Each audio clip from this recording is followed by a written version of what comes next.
பரஞ்சோதிக்கு இப்பதான் அவனுடைய உடல்நிலை பற்றி தெரியுது. அவனுடைய நெஞ்சு படபடன்னு அடிச்சுக்குது. உடம்பெல்லாம் வேர்வையால் சொட்ட சொட்டு நனைந்து போச்சு. ஏற்கனவே நாளெல்லாம் வழி நடந்து வந்ததுனால களைச்சி போயிருந்தான். இப்போ வேக வேகமாக ஓடி வந்ததால் இன்னும் களைப்பு அதிகமாயிடுச்சு. கால்கள்லாம் தளர்ந்து தடுமாறுது. உள்ளத்தில் ஏற்பட்ட கிளர்ச்சியாலும் பரபரப்பினாலும் அவனுடைய தேகமும் நடுங்குது. கொஞ்ச நேரம் உட்கார்ந்து இளைப்பாறலன்னா இதுக்கு மேலே நம்மளால நடக்க முடியாதுன்னு உணர்ந்த பரஞ்சோதி தெரு ஓரத்தில் இருந்த ஒரு கல் மேலே போய் உட்கார்றான்.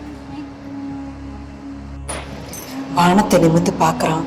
வானத்தில் பூர்ண சந்திரன் அழகாக பிரகாசிச்சுட்டு இருக்கு. இளந்தென்றல் அப்பப்போ வந்து அவனோட களைச்சி போயிருந்த தேகத்தின் மேலே வீசி அவனை இளைப்பாற்றுது. உடம்போட களைப்பு நீங்க இப்போ உள்ள சிந்தனை செய்ய ஆரம்பிக்குது. நம்ம வந்த காரியம் என்ன, செஞ்ச காரியம் என்ன அப்படின்னு நினைக்கும் போது பரஞ்சோதிக்கு வியப்பாக இருக்கான். அந்த சமயத்தில் யானை மேலே வேலை ஏறணும்னு நமக்கு ஏன் தோணுச்சு? அதுக்கிட்ட சிக்கியிருந்தால் நம்ம என்ன ஆயிருப்போம்? நம்ம அம்மாவை நம்ம பார்க்க முடியாமலே போயிருக்கோம்.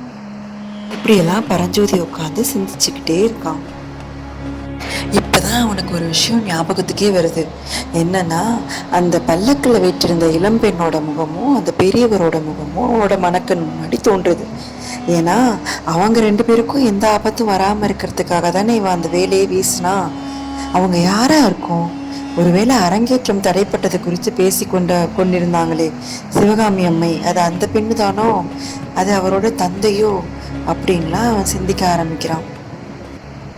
இப்படி சிந்திச்சுக்கிட்டே பரஞ்சோதி அந்த சுமைதாங்கி கல் மேலே சாஞ்சு தன்னே அறியாமல் கண்ணை மூடி தூங்க ஆரம்பிக்கிறான்.